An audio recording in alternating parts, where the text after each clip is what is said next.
ছেলে মেয়ে দুটো যে কোথায় গেল দেখছি না। মাও সেই কবে গেছে মমতার বাড়ি, আজও ফিরলো না। জানি না কবে যে আসবে মা। ও মা, মা দেখো কাকে নিয়ে এসেছি, একবার দেখো। আরে মা যে, তা মা কখন আসলেন? আসেন আসেন, বাড়িতে আসেন। দাদি এসেছে, ভালো হয়েছে। লিলি দেখলে অনেক খুশি হবে। ও বৌমা, কোমরটা আমার ভেঙে গেল, হাঁটতে হাঁটতে পা দুটো ব্যথা হয়ে গেল। ঠিক আছে মা, চলেন একটু বিশ্রাম নিয়ে নেন।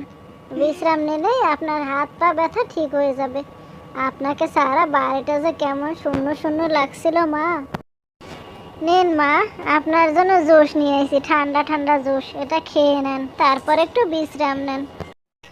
দাও বৌমা, এটা খেয়ে একটু বিশ্রাম নেই। কত যে কষ্ট হলো।